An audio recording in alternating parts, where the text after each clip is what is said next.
Paul, get over there. Every episode, man. Doing all of this stuff. I mean, other than the wonderful opening music that we have, it's pretty glorious. It is. Hashtag Nation, Bills Mafia, and all NFL fans. Welcome to Hashtag Sports, where we are ahead of the curve but under the radar. Obviously, you can find all of our socials, TikTok, Twitter, Instagram, and Facebook in our link tree, as well as iTunes and Spotify. It's been a minute since we came back, since we've been on, so to speak. Also in association with Crier Media, and this show is sponsored by Mr. Rogers Homes. We missed you guys. We missed you guys dearly. Sean was busy out there. Super Bowl was in Arizona, you know. Yeah. It's busy time.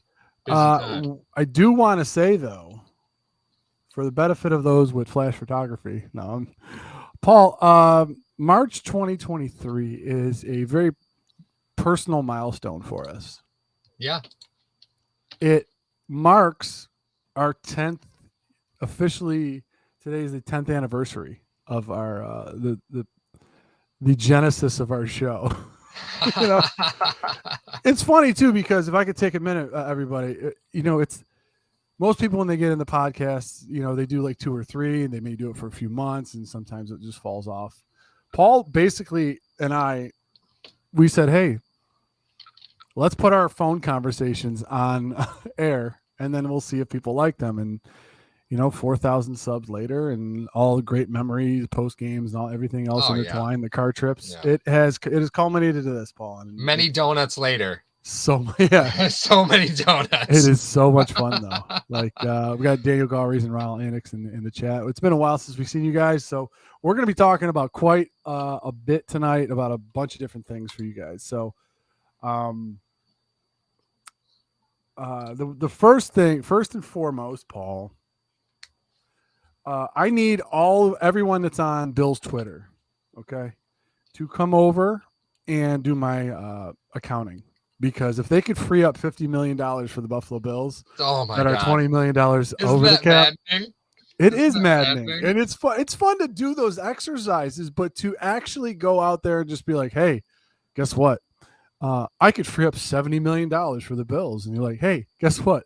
These guys actually have to agree to the restructures and things that you have, which, true to form, Brandon Beane signed those deals to do that down the road. Right. You know, this isn't a Howie Roseman type deal where, I mean, oh man, the Eagles.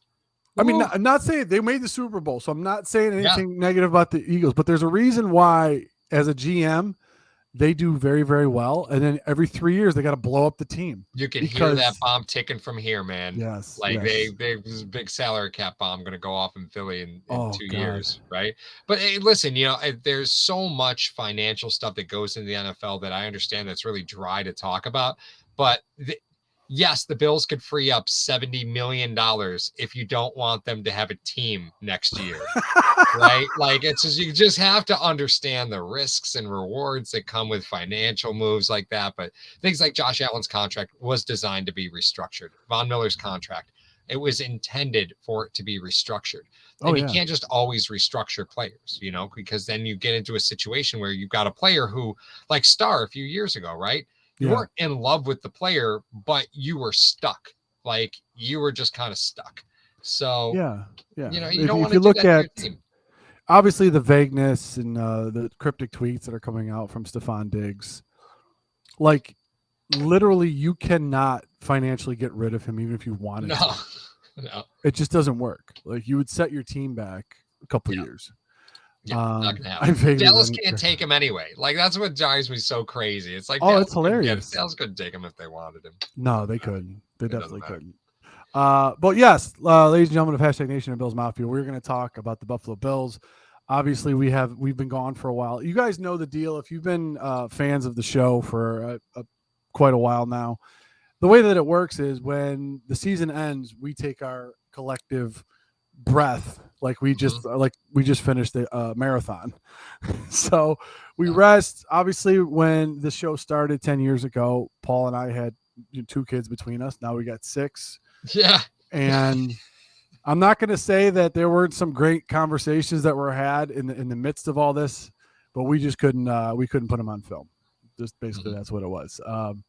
I'd have my 3 kids. I'd be making dinner for my 3 kids. Paul would be painting his house, and we talk about Leslie Frazier. We're like, maybe we should shelve this. Yeah, that's right. We had to actually physically stop talking because we knew that we'd waste a good episode. Absolutely, 100%. But we are going to talk about those things tonight, and we're going to record a few things. And like I said, Drew, I promised you guys, we are going to be getting in the car very, very soon. This is usually around the time. Usually when the draft concludes is when we start driving. And just to let you guys know that we haven't forgot about you guys. The Jets and Aaron Rodgers. It just seems like if you play in Green Bay for more than a decade, you have to go to the Jets afterward. I know. Isn't that the way that goes? That's not why I'm wearing green tonight. It's actually, but let's out of the gate. Let's talk right away about Leslie Frazier because I felt that he got some very unfair criticism, both in the media by individuals on Twitter and or the media. But some of that was deserved and some of that wasn't. We here bang the table for a couple of years for him to get a head coaching job somewhere. Mm-hmm. We thought he was good enough and qualified enough to get a head coaching job somewhere. Paul, what is your initial take? I mean, the things that we talked about Leslie Frazier stepping down and taking a year off. Yeah, you mean the mercy retirement of Leslie Frazier, like his little mini mercy vacation. Yeah, here's the deal, right? I think what you want about Leslie Frazier. The fact is that he was good enough and consistent enough that he was consistently getting head coaching interviews, and nothing that was going to happen this year was going to make him look better, right? Like at some point you just have to say, I've made as big an impact as I can make. You're looking at the defense and you're like, well, I'm going to be minus Jordan Poyer. Micah Hyde's got a neck injury. Tremaine Edmunds is probably gone. You're like, man, I could really like barbecue a bit more on the weekends if I just like don't come back. Right. That could be it. Right. But I think if he's really interested in being a head coach, and from the sounds of it, it is smart for him to step away because you're looking at one Bills drive and you're saying they have to make a change somewhere. They have to make a change somewhere. And, and Black Monday and Black Tuesday rolled through and you fired one coach, one position coach, you let your wide receiver coach walk and you're like, man, I really thought there was going to be more. And then you hear Leslie Frazier stepping away and you're like, there it was, right? There it was. Yeah, it was a mutual, I'm sure it was a mutual temporary parting. And I understand why. He wants to be a head coach and he literally can't improve the situation in Buffalo given the talent that they're going to end up losing. I think now it's more prevalent now because he actually has expectation with him. Because you think about it, when he started in 2017, he came over right away. I can't imagine if we could dig up the archives of individuals that said this and that. Okay, what happened in 2017, guys? Let's rewind the tape a little bit. Mm-hmm. You had a 7th round pick cast off from Cleveland and Philly coming in at safety in Jordan Poyer. You had a failed cornerback that was going to be moving to safety from Green Bay and Micah Hyde, and you were drafting a rookie corner. That's what faced Leslie Frazier in his first year. Right. And they started to gel back there as a unit in that secondary, and very quickly, because that's Frazier's wheelhouse. That's McDermott's wheelhouse. And then here we are 5 years later, 6 years later, look at what he's built. Yeah. Look at what has been there. And now there's expectation for him to do more. And you know what? I think it was much simpler than that, Paul. I think he said, hey, we re-signing Edmunds? I don't think we can. I'm going to take a year off. I think that's what it was. Well, I mean, I think, I don't want to get all nerdy, football nerdy, but like if you pull back a Tampa 2, right? What's the one thing you need in a Tampa 2? You need Derrick Brooks. You need corners with a pulse, right? And you need you need a freak in the middle. Yeah. Derrick Brooks was a freak. He was a total freak athlete. And Tremaine is exactly that. He's a freak athlete. You could get mad about, Edmunds and say that he was overrated. You're probably right, but he's going to make $100 million at least. So how overrated is he? At least. No, he, some of that is attributed, as everybody knows by this point, the experience in the league that you're going to be paying for at 25 years old is scary because there's some guys that come into the league at 24, 25, 23. Right. You know what I mean? It's crazy what you're going to be paying for. And he's a freak athlete. I mean, that's been the MO of Brandon Beane since he got to Buffalo was, listen, I'm not going to have to work on these guys physically. I don't want them to have to, even though they have the number one strength and conditioning program in the NFL, you know, that's not what they're going to have. They're going to be like, listen, okay, we're going to have guys that are freaks. You look at the first two picks, Allen and Edmunds. You look at Ed Oliver, who's a freak. You look at Tre'Davious White's a freak. You know, you look at a lot of these guys that they select, they're just genetic freaks. And he's going to get paid, but unfortunately, you know, what was it? Was it Adam Schefter or Ian Rappaport? Which one was it today? Yeah, Schefter. Schefter's like, oh, breaking news. Breaking news. It looks unlikely the Bills are going to re-sign Jordan Poyer and Tremaine Edmunds. Like, I hate to break it to you guys, but months ago, we had like backdoor secret sauce sources that were like, Jordan Poyer wants to play in Miami. FYI, it's like week 4. It was like, we can't talk about this. We just ethically can't talk about this right now. I know, because we sat there, we thought about it. We're like, listen, the fact that the incentives that Poyer was going to get, that they said that they restructured his contract, we never talked about them. They were never public. They were never made public. Like, okay, do you know what that? You know what they are? No one knows what they are. Mm-hmm. That is crazy that no one knew what they were, and they were probably, as you like to say a lot of times, Paul, unlikely to be earned incentives. Yeah. That's right. You know, what'd you need? 10 picks? Yeah, some absurd number. Right. But, you know, the fact is, without Leslie Frazier, are you still running a Tampa 2 here? Because when you hired Frazier and McDermott, we were on the fence like, oh, I wonder how this is going to work. Right. Mm-hmm. Like, how exactly is this going to work? So are you going to be running a Tampa 2? Because that's not McDermott's system. McDermott doesn't run Tampa 2. No, he runs. His is more laid back, where you don't have one guy that gets 20 sacks. You have 4 guys that each get 8. Right.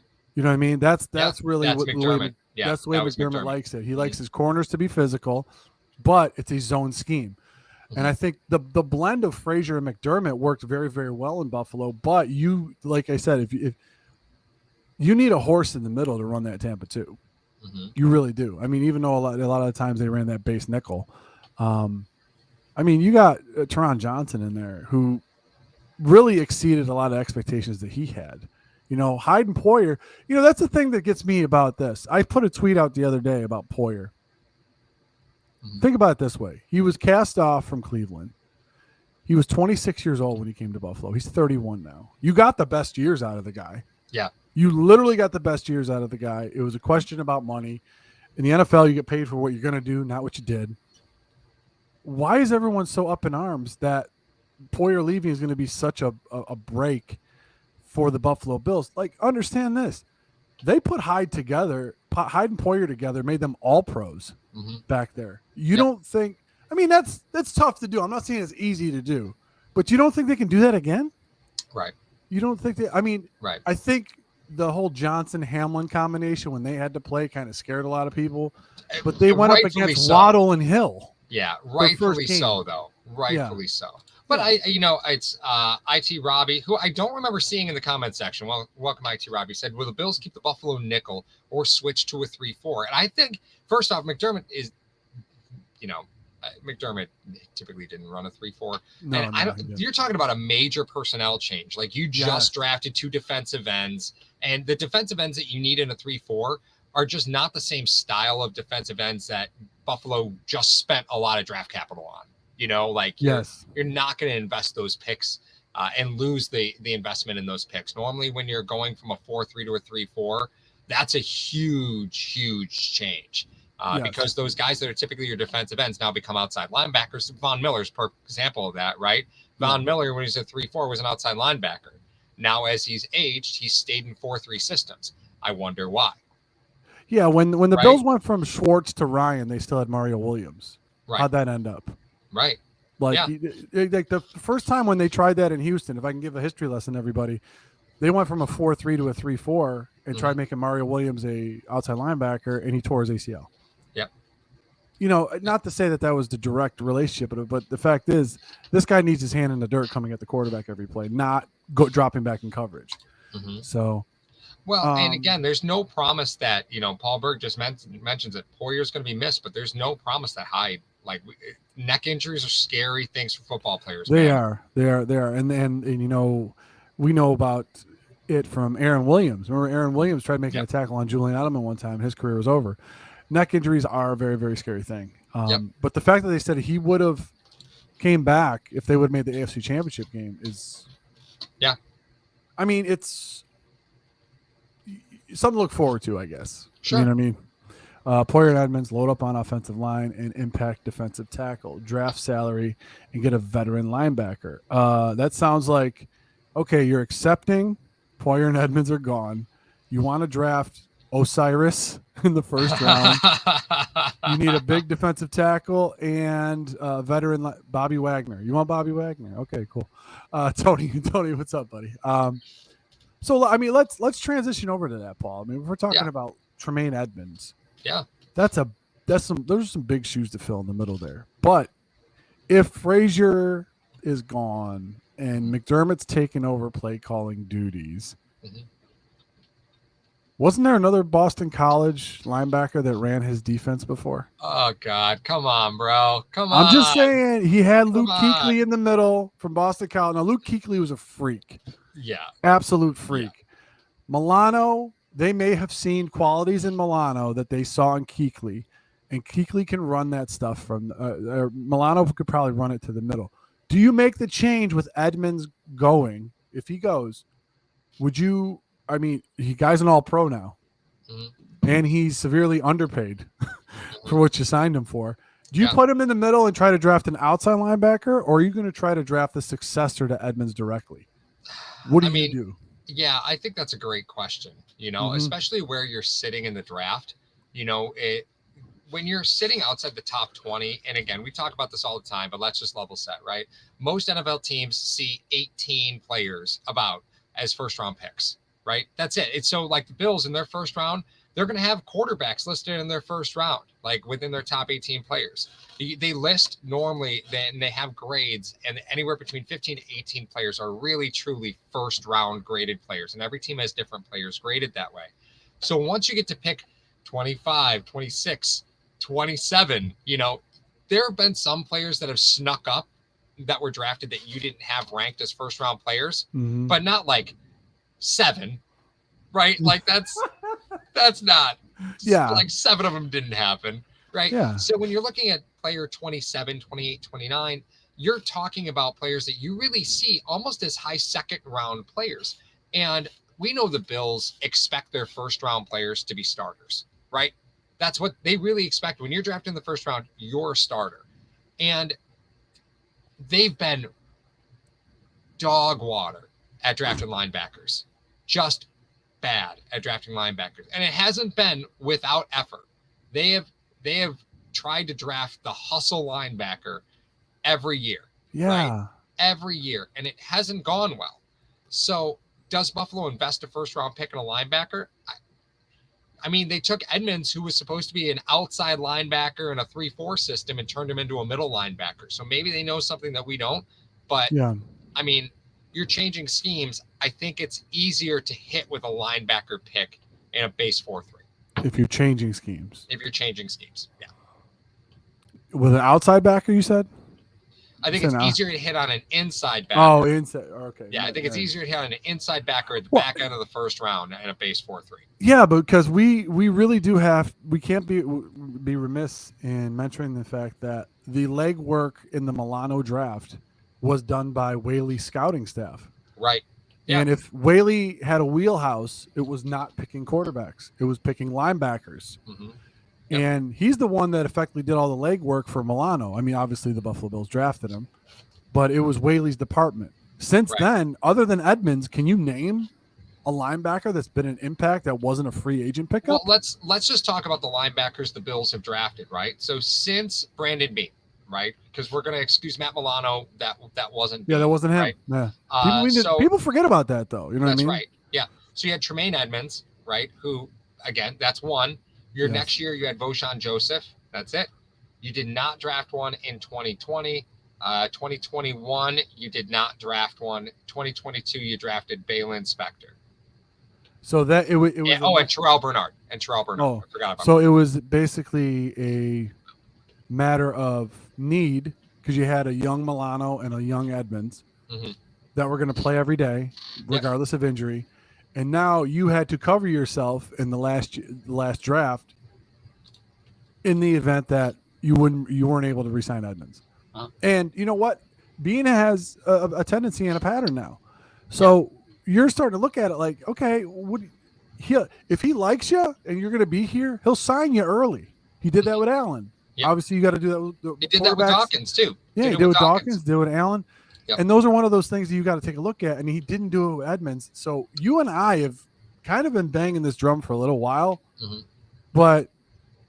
And we're trying to let everybody know, listen, he wants to sign these guys early if they're going to get locked up. Yeah, Bean definitely has a reputation for getting that contract done before the year's over, right? So like Milano came back, that was not anticipated. They did not plan on Matt Milano coming back. He tested free agency, ended up coming back, right? Mm-hmm. A great move for Buffalo, good move for him. He got a nice contract. But when Edmonds wasn't signed at the start of this year, it was like, okay. Like if they're intending on keeping Ed Oliver, they would normally buy out that 5th-year option, right? They'd extend him after the 5th-year option. Josh Allen, they extended him before the end of the 5th-year option. Tre'Davious White, they extended him before the end of the 5th-year option. Deion Dawkins, they extended him before the 4th year, right? Like the guys that they see as cornerstones, they extend before you're too deep into that final year on their deal. And they didn't do that with Edmonds. So I think it calls out that when you have multiple first-round picks, what ends up happening is you're saying, we don't know what's going to happen. Worst case scenario, they both hit. And it was worst case scenario for Buffalo, right? Worst case scenario, they both hit. They can only keep one.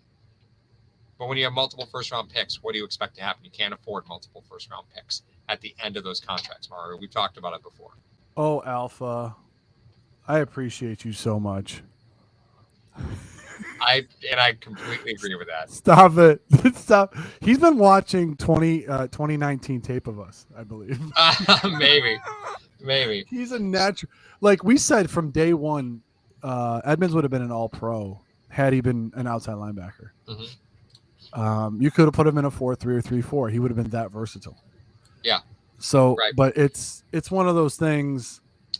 I know it's revisionist history. You know what I mean? It's like putting Dawkins to guard. It's like it'll never happen. I know, but you're losing Tremaine Edmunds, right? And I think there's a lot of times where you look at a player like Edmunds is really important because of the defense that Buffalo ran in that Tampa 2.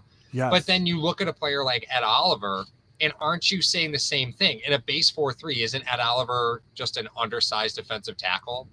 He is. He is an undersized defensive tackle. And you know what? That is some of the stuff talking about Ed Oliver is really troublesome to hear because, you know, I'll peel back the curtain for a lot of you guys at Hashtag Nation. I know you guys heard me talk about this before. When Paul and I started this 10 years ago, I was strictly X's and O's. I would tell you what's going on in the field. I'd be able to explain it to you, break it down, yes and no. And there was a lot of times guys were getting cut, guys were getting traded, guys were getting extended, and all this other stuff. And I would go to Paul. I'd be like, "What the hell am I missing? Am I missing something?" I was literally missing 50% of the game of what goes on in the NFL. Paul's like, "Well, listen, this guy's got a $10 million bonus. They're $20 million over. They got to do this. They got to do."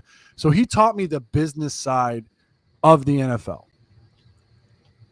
Fast forward to today. I still don't know everything that I need to know. However, under the tutelage of Mr. Ranch over here, why, Paul, explain to Hashtag Nation why Ed Oliver has zero flipping trade value. Can you? You just said he was undersized. That's number one. Yeah. But can you please tell me why these people are thinking that you can get multiple picks, quality picks, for Ed Oliver and why it just does not make feasible sense? Yeah, I mean, Ed Oliver is walking into a contract that's $10 million. It's the last year on his deal. There's no promise for any sort of contract extension, right? In most systems, he is a big defensive end. Like if you're talking about moving Ed Oliver to an outside in a 3-4 system, then you're asking him to change positions, right? Yep. But that's probably a better fit for him, to be perfectly honest, as outside, being a defensive end in a 3-4. And the fact still remains, you're trading for a guy that's got 1 year left on his contract that's going to cost you $10 million. No team's taking that. Ed Oliver retains no value because Ed Oliver is worth more to a team that's running a Tampa 2 that doesn't really care too much about the run. Stopping the run. You don't really care too much about stopping the run in Tampa 2. Yeah. So the fact is that Ed, scheme-wise, gets schemed out of. I can think of 12 teams that would be absolutely ludicrous for thinking Ed Oliver makes them better, right? So that leaves 20 teams in the NFL. Well, 19 other teams in the NFL, right? Do you think you're getting any value for that? Absolutely not. Not for $10 million, not for a player in a contract year. That's crazy. Ed Oliver retains no value because he's got no long-term benefit to your team. Is he young? Yes. Can you sign him to extension? Sure. Is the extension going to be worked out at the trade? It could be, but you're getting a 4th, 5th, 6th round pick, maybe. It retains no value. Yeah, and if you wanted to go that route, I mean, Paul talked about the off the field stuff, the business side of it. Why wouldn't these teams, especially teams, whatever their current cap situation is, you have to look at those of the teams that he could possibly fit. And maybe some of those teams, listen, hey, do we try to trade for Ed Oliver, give up a 4th rounder on a project guy that we want to work on? Or do we just draft this guy, which is going to cost you $6 million less? Let's just draft him in the 2nd round. We can get a guy that's even bigger than Oliver. These they make big boys every year, Paul. You know what I mean? So that's the thing. Like, does Ed Oliver hold a very special, unique skill set? Yeah, but only in certain defenses would he be viably effective. And you add that with his cap number, it's unless you can work out an extension with the guy, but you're giving this guy an extension, coming over and paying him some money, probably adding in voided years on a guy that hasn't even stepped foot in your locker room yet. Right. Those days are kind of, people like to test the waters a little bit on some of these guys. And there's enough tape of him on there where I don't want to say it's a moot point to stop the run, because Paul, I mean, pretty soon the run's going to be obsolete in the NFL, but you still got to try to stop it. It's still got to be evident. I think this kind of begs the question, when you start talking about Ed Oliver, there's another player who's very similar in that respect in the situation that they're in. That's Derrick Henry. Like Derrick Henry has got $10 million left on his deal and 1 year remaining. Like, and people are saying, oh, trade for Derrick Henry. Guys, he's 29 years old, right? He's 29. I didn't even know if there's 4 tires on that car at this point. Let alone the condition of them, right? That's the funniest part, because people don't typically use the same argument with Oliver and Henry. Both $10 million with 1 year left. Like, what? Okay, but put it in the chat, y'all. Do you want Oliver for 1 year for $10 million or Henry for 1 year for $10 million? Because we're gonna talk. We're gonna talk about something that Henry's an interesting case. I'll just say that just by the sheer numbers that you could do to rework his deal to actually get him on the Bills. But like Paul said, this is a guy that has over close to 1,800 touches in the NFL. That's crazy. Like, he is a freak. I understand the guy's a freak. I understand that 125% how much of a freak this guy is. But, eventually the tires, I'm sliding all over the place, man. Right. Well, Elliott and Berg both want Henry, and Bigfoot wants Oliver. But let's talk about that. Let's talk about what would you do financially in order to make Derrick Henry a Bill. Just talk about the off-field stuff. Yeah, financially, what could you do? So his salary is $10 million, right? Yes. And again, he's entering the last year of that contract at age 29. Okay. The only way that he is worth anything to any team is if there's a contract extension worked out. Now, there are a couple different ways you can do that, right? Because I saw in the comment section just a second ago, somebody said, why didn't the Bills just tag Tremaine Edmunds and trade him? Yeah, these are all options, right? Mm-hmm. So with Derrick Henry specifically, the Titans could increase the capital they get back for him because again, age 29 running back, even though it's Derrick Henry, at $10 million, you're very limited suitors there in a contract here. Very limited. We're talking Christian McCaffrey got a second, a third, a fourth, all in one draft, and then a fifth the following year, right? And that was on a contract that had 4 years on it still, right? So what does Derrick Henry have at $10 million, age 29, 2 years older than Christian McCaffrey, actually 3 years older than Christian McCaffrey, right? You're looking at maybe a sixth round compensation. Like Tennessee's just going to be lucky to get anything at all for him. Now, I know you might be sitting there saying a 6th round pick for Derrick Henry. I'm all about that. Sure, that's fine. But realistically, you still have to make some room here, right? Yeah. Because you can't really commit $10 million to a running back. You can't. You're in Buffalo. It's not in the cards. So Singletary probably would have taken that already. Right. And I mean, $10 million for a running back is crazy money in this market. I would not spend $10 million on a running back. I meant overall. I meant like 2 years. Oh, yeah. Right. Oh, yeah. Absolutely. Right. But, Tennessee can increase their compensation if they're able to sign Derrick Henry to an extension and then give him signing bonus money because Tennessee would have to eat that signing bonus money. Right. So let's say they sign Derrick Henry to a contract that's 4 years, $40 million with $15 million as a signing bonus, right? That means $15 million Tennessee will eat of that salary when he's traded. Now, maybe that's worth a 3rd round pick because now Derrick Henry is only $7 million a year. And you got him for 3 more years after this, right? So Tennessee can really control the amount of compensation they get back by how affordable ultimately Derrick Henry becomes by how much money they're willing to eat to get rid of him. But just the way it is right now, you're lucky to get anything for him. Yeah, I think one of the things that sticks out in my mind was that the Buffalo Bills, I mean, as far as franchise tags go, the running back position is the cheapest position to franchise tag. And there's a reason for that. I mean, there's not really high paid running backs, at least anymore. Right. So what have the Bills been doing? They draft one, they sign one, and then they get like a third running back that's a veteran cast off of another team. That's the formula they've been going with. And it seems like it's the formula they're going to go with in the next year. I mean, you had James Cook and Naeem Hines. Could you restructure Hines? Could you cut Hines? You could. You really could.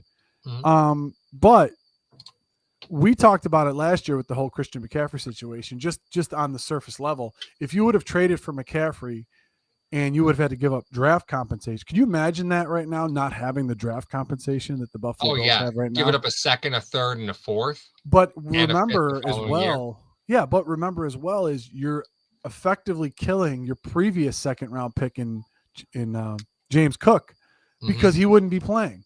Right. You wasted that 2nd rounder now. Yeah, that's obviously true. Yeah, they didn't know that McCaffrey would have become available. But I get the idea of Derrick Henry, Mario. It's enticing when you take absolute animal of a player that is, has been the focus of an offense in amongst the worst division of football in a decade. That division's terrible. I'm sorry. It is awful. That division's terrible. But think of the look when you have Derrick Henry next to Josh Allen in the backfield. The question is your offensive line even strong enough? Doesn't matter, right? Like it's Derrick Henry, you have to account for him, and it's Josh Allen, you have to account for him. But the look is enticing. Like it is. It's enticing. It is very. But you know what though, the way that the NFL has been going, we talked about it quite a bit. You got to have a solid running game to complement your offense. And you know what though, I think we had to be a little bit more specific. Not that you have to have a solid running game. Yeah. You just have to take carries away from Josh Allen. I think that's the biggest thing here. I don't care who you get in that backfield, however the heck it is. You could sign a 7th round pick, out of Rutgers, like Kansas City did. No, I'm just kidding. You could sign a guy, doesn't matter who it is, just as long as he's taking carries away from Allen. That's ultimately what you care about. You don't want him running the damn ball. I mean, he's been your running back 1 the entire season. and it's not good for the sustainability of the kid's career. Right. Yeah, I agree. I do want to come back and talk. Great question from Buffalo Home. Do the Bills get any Oh yeah, compensation for letting Poyer and Edmunds walk? The compensatory picks are always a year behind, right? So yes, depending on how this free agency period goes, so if Edmunds signs a 8-year, $145 million contract, he'll obviously be amongst the top players signed, and the Bills clearly aren't paying anybody to replace him. yeah, So the Bills wouldn't get any compensation picks this year. It would be the following year, all the comp picks come in. And Daniel Garry's made a great point. There's some organizations that they let players walk on purpose because yeah. they'd rather have the compensatory picks, which That's up true. until a few years ago, you can trade those now.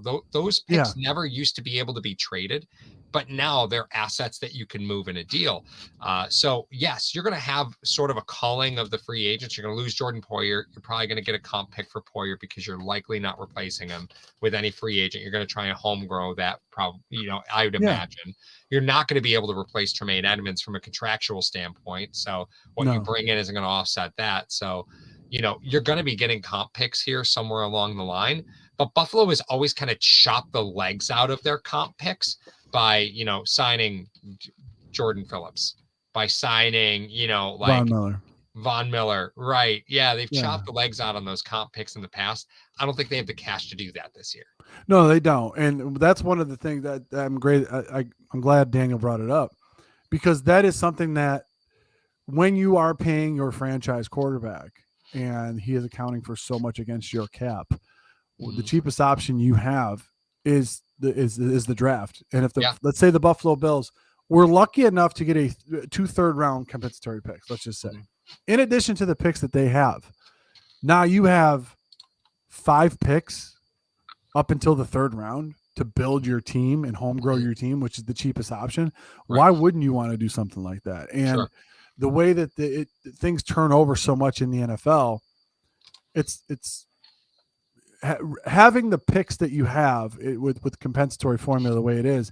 I know it's the following year. However, if you have that, then you're like, okay, we're going to lose Poyer and Edmunds this year, but in 2024 when we draft, we're going to have 5 picks before the 4th round. Well, and I think this is amazing. And I think it's important to call out when you talk about adding a player like Derrick Henry doesn't count towards the compensatory formula. Because he's a vested. Wait. It's a trade. Oh, it's a trade. Okay. Right. It's a trade. Doesn't count. Yeah. One of those, someone was talking about the compensatory formula before that as well. I can't remember who it was in there, but yeah. MP asks, can you get multiple comp picks in the same round in the same year? Yeah, you can actually. Oh, you can. Yeah. Yeah, you absolutely can. I think there were comp picks allotted to Detroit. No, that was a trade. I didn't Allen Robinson yield like a 3rd rounder? Something ridiculous. Couple years, 2 years ago. Yeah, something like ridiculous. Yeah. It's weird too because it's fun. It doesn't. I'll pull back the curtain for everybody else that's in the chat, all 65 of you. And if you haven't hit that like button, please do so. One of the things, it's not enticing and it's not interesting content, but it's something that is so crucial to how the NFL is right now as far as the business sense of it is, and how certain players go to certain teams and what happens behind the scenes. It's not exciting to talk about because it's money, it's figures, it's all this other stuff. However, it is a huge part of why certain players go certain places, and it gives you the answers as to why. Why aren't the Buffalo Bills re-signing Tremaine Edmunds? Well, let's peel this back. Is it because of his play on the field?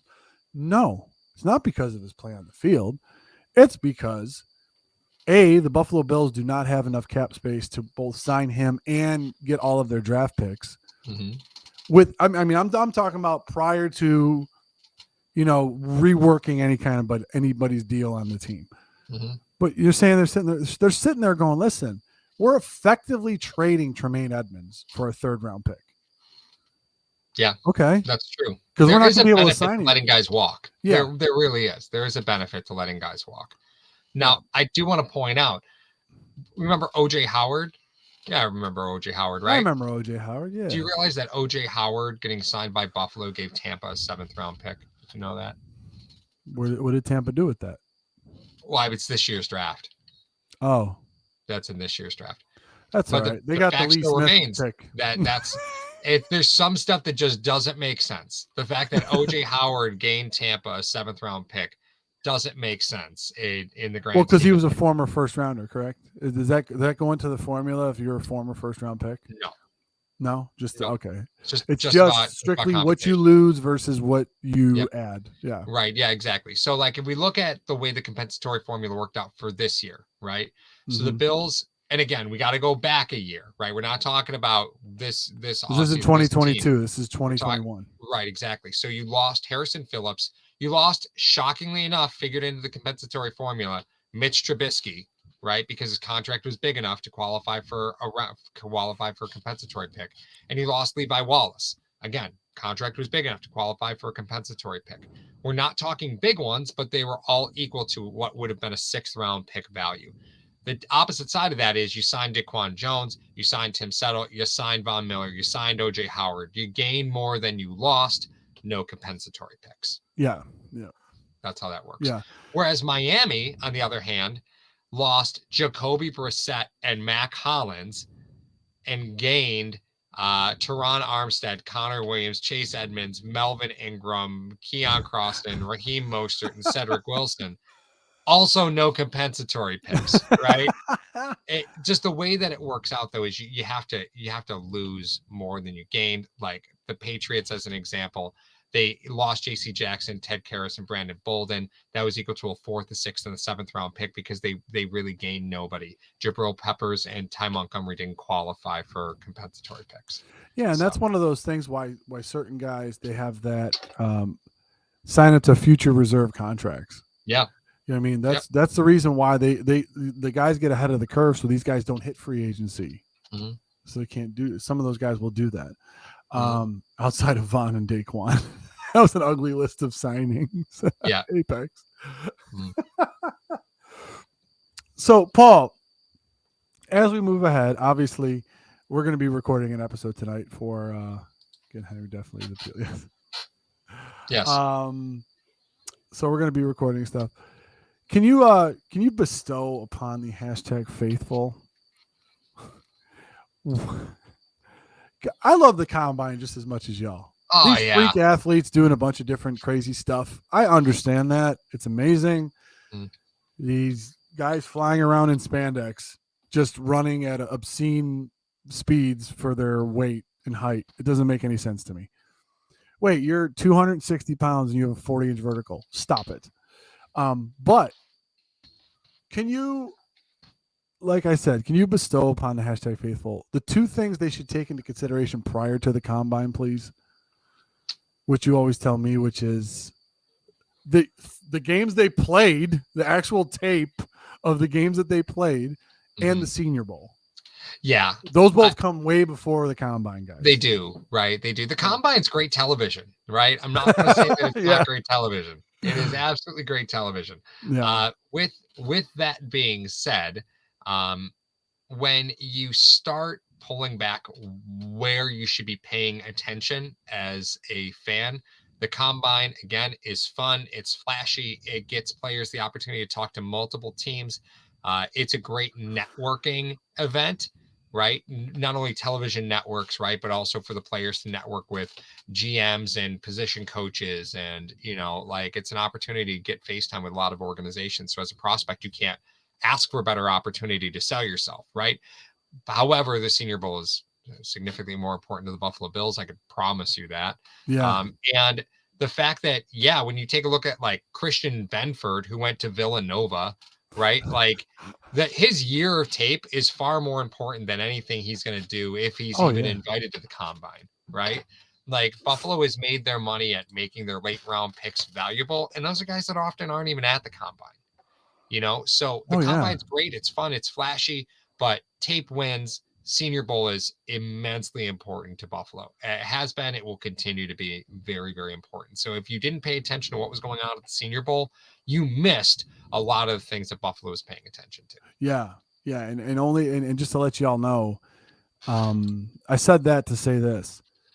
The character of the individual that Buffalo will take, because I know a lot of people always like to talk about first, second, third round. Well, where are the Bills going to go? What positions are they going to address? What do they need? Yada yada yada. Fifth, sixth, and seventh rounds are project guys. They're projects. They're guys that you would like to have on a 4-year deal, controllable deal that you want to develop. However, the way that it's gone for the Buffalo Bills, their fifth, sixth, and seventh round picks, mainly their sixth and seventh round picks, are guys that you're going to see when you pick up the paper on April 29th and you read all the draft picks that the Buffalo Bills made.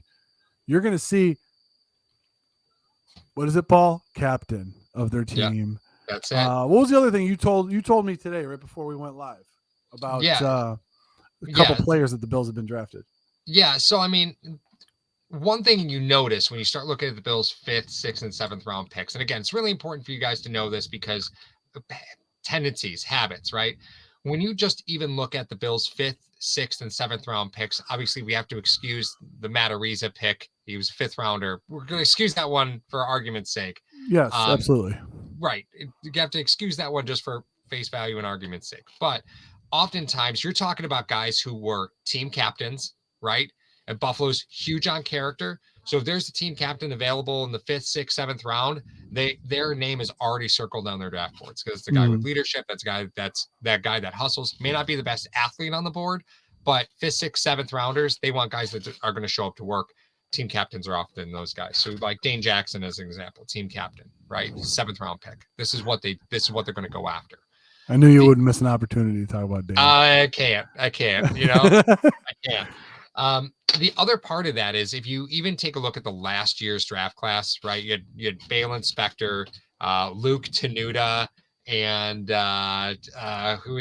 Christian Benford, right? Tenuta's one that got me because I was so confused at that pick because his RAS score, I think he had a negative RAS score. Yeah, I thought Tenuta was like one of those priority free agent guys to me. Yeah, because he's not the most athletic. He would never play guard. Like you see the same thing with Spencer Brown, right? Spencer Brown will never be a guard in the NFL because he's just too tall, right? Yeah. He's never going to have the leverage to play guard. So Luke Tenuta kind of fits in that similar mold. As big as he is, his body type he'll never be a guard. In any case, right? If you take a look at the guys that were drafted in the 5th, 6th, and 7th rounds, even last year, Balin Spector, his parents were both athletes. One was like a basketball player for Virginia. They're both athletes. Christian Benford was the CAA 2018 Rookie of the Year. Luke Tenuta's dad's a defensive coordinator. It was a defensive coordinator in the USFL.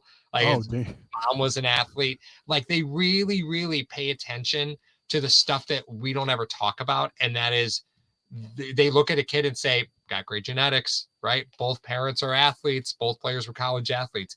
I know that sounds kind of verbose to say, but it really matters to Buffalo whether the family is a series of athletes. And you can go back and look at the last few drafts, and I'm telling you, it is 100% a tendency that when in doubt, draft the kid that's got the family of athletes. It is 100% a thing for Buffalo. 100%. Just like a left-handed punter. I'm telling you right now, it's a thing for Buffalo. They want that left-handed punter. So you're telling me Brandon Beane has a type? Brandon Beane definitely has a type. Why'd you drop your voice down to say that to me? You definitely. I need an adult. I don't feel comfortable right now. No, but it is true. And I wonder if Joe Shen took that to the Giants. I wonder if he took that with him as well in the late round picks. He's looking for those high character guys. Because honestly, it's been said on this show. It's been said by my brother. Mm-hmm. He even said, give me 22 convicts and I'll win a Super Bowl. That's true, though.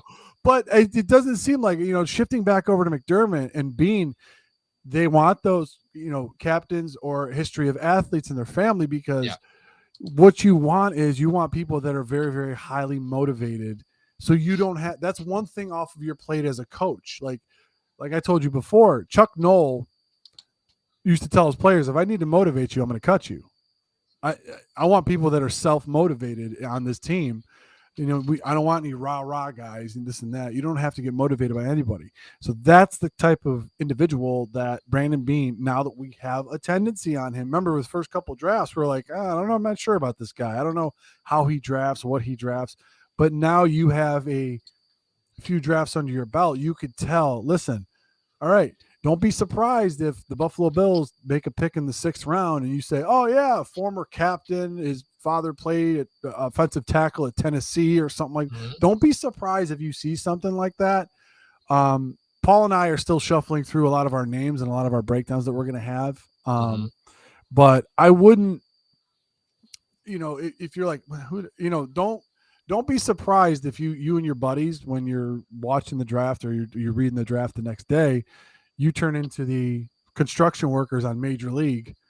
You're like, who the hell is this freaking guy? You know what I mean? Like, you have no idea who it is. But when you end up looking it up, you're going to see this guy, this guy was a sleeper. He had this guy's RAS score was off the charts and this and that. Right. Oh, he was a team captain all 4 years. And you know what I mean? Or he redshirted, got hurt, and came back. Bills draft a lot of red shirts. They draft a lot of redshirt guys. They love those guys that have been injured, though, because those guys fall down the board to them. Well, Andrew Voorhees is a great example, right? The Bills haven't drafted a guard since Wyatt Teller. Andrew Voorhees tore his ACL at the NFL Combine. At the Combine, he tore his ACL, right? Now, this guy is probably a 3rd-round player, 2nd to 3rd-round player. But now he's tore his ACL. He's done for this upcoming season. But if he's there on the board, late 3rd, early 4th, I absolutely can see Buffalo snagging him because, one, you're just going to put him on IR anyway, right? So you're going to draft him. You're going to put him on injured reserve. But this is a guy that after he tore his ACL, stayed at the Combine and put up 38 reps on the bench with a torn ACL. Now, I understand the bench isn't impressive when you're talking about a torn ACL. But the fact that this guy looked at it and said, I still got something to prove. I'm not going to hurt my stock here. I'm hurt, but I can lift. I'm good to go. Give me some crutches. I'm going to go get this pump in real quick. And I'm going to show everybody what I'm made of. That's the type of stuff that Buffalo drafts. That right there is a name that you underline and say Buffalo is 100% in on Andrew Voorhees if he's available in the 3rd to 4th, because that is something that you can't teach. You can't teach a guy to, want it that bad. You can't. Yeah. No amount of money in the world makes him want it like that. So that's a guy that you get interested in. Yeah, but I mean the downfall of that is you got to burn a roster spot for the guy the entire year, because you're not going to put him on you're going to risk putting him on your practice squad. Well, yeah, you can't waive him, right? Because he'll never pass your physical. But if you IR him, but you do it, you do it at the 90-man roster, when you have 90-man rosters, he's off for the season anyway. What? Elliot. What? He said Bean went from 6 to midnight when he saw that video. The roast session hasn't started yet, Elliot. That's funny. That's beautiful. Funny. All right, Paul, we're getting close to the tail end of the episode. We talked about a lot of stuff tonight, guys. Yeah. Obviously, this will be available on iTunes and Spotify. You want to check out all of our other socials, TikTok, Twitter, Instagram, and Facebook. You can check us out there. We're at Tim Hortons a few times a week as well. Tonight's show is sponsored by Mr. Rogers Homes in association with Crier Media. Both are in the description of this video. Paul, I want you to make – we don't usually do these, but these are kind of fun. One guarantee and one bold prediction coming up for the Buffalo Bills. Okay. I want to say I'm putting him on the spot. I didn't tell him I was going to do this. So one guarantee, one bold prediction. Okay, I guarantee. And this kind of goes along with this. Doesn't go along with the Andrew Voorhees thing, but it kind of does. I guarantee the Bills will use a top 3rd round or above pick on a guard, which Brandon Beane has never done. Beane has never drafted a guard. So he's never drafted one. He's never drafted one. That is true. No, the last guard drafted was Wyatt Teller. That was the last guard that got drafted. That was 2017, right? Yeah. That was way or before. Okay, I don't even know. That was way loose. So yeah, the Bills have never. Brandon Beane has never drafted a guard. I think you look at the offensive line and you say we got to get cheap, quick. They pounded in on the the veteran guards. A Visible says Cody Ford. Cody Ford was drafted as a tackle, and boy, did they try to make him a tackle. Yeah, boy, did They tried try. shoving that square Yeah, peg in a round hole yeah, for 3 years. yeah. So, and you can't move Spencer Brown into guard. He's just too. I know this sounds so stupid. He's He'll just get too thrown long. back because the leverage. He'll get Yeah, thrown back. he'll never get the leverage. So that's my slam dunk. The Bills will use the top 3 round pick on a guard. You know what? If you guys remember, we had a bet last year that the Buffalo Bills, I think Paul said that they would go corner, running back. Yep. And then I said they would go running back, corner. Yep. And if they went any kind of combination of that, then the bet was moot, and they draft Elam and Cook. Yep. Yep. Teller's the same size, is he not? I don't think he's the same height as Spencer Brown. Yeah, no. Yeah, Teller's not that big. Is Teller 6'5" or what? Okay, bold prediction. Bold or guarantee? What do you want first? Give me the guarantee. Give me the guarantee. I will guarantee that Jordan Poyer is a Miami Dolphin. Yeah. That's cheating. Oh, no, I'll do another one. I will guarantee that Tremaine Edmunds will be in the NFC, somewhere in the NFC. Oh, that's interesting. Probably a bold prediction now that I think about it. I mean, I don't want him in the AFC at all. It's actually wishful thinking. I don't want him in the AFC East. I don't want him anywhere else. My bold prediction will probably be that by the time the draft happens, Josh Allen, Mac Jones, Tua Tagovailoa, and Aaron Rodgers will all be the quarterbacks in the AFC East. Ooh, all right. That's a little bold right there. I don't know. Bold prediction: Buffalo trades up for a wide receiver. Oh, it's a good wide receiver draft for guys who are like. There's no big guys. Like there's no. There's no. No, they're all tiny. No, yeah, this tiny. is the draft class of all guys that are 5'10", 5'11". But I'll be honest with you, right? Devonta Smith is making you say, well, maybe you don't have to be 6'4" to play outside, right? Maybe you don't got to be 6'4". Devonta Smith is dangerous. Depends who's calling the plays. That's a big thing. That's a big thing. Can't draft that. I mean, you could. All right. Hashtag Nation Bills Mafia. Thank you guys for joining us for this impromptu live. We got to go record some content for y'all. Thank you guys for being so patient with us, and make sure that you hit all the links in the description and hit that like button, that subscribe button. For Paul, I am Mario. We're out of here. Have a good night, y'all. Hello, fellow Bills fans. Sean Rogers, Realtor and lead of the Mr. Rogers Homes team. Did you know that real estate is one of the best ways to build wealth, and right now is one of the best times to own an investment property in Arizona? Please reach out to me. I'd be more than happy to answer any of your questions so we can take the next step to your financial freedom here in the Valley of the Sun, utilizing real estate. As always, God bless America and go Buffalo!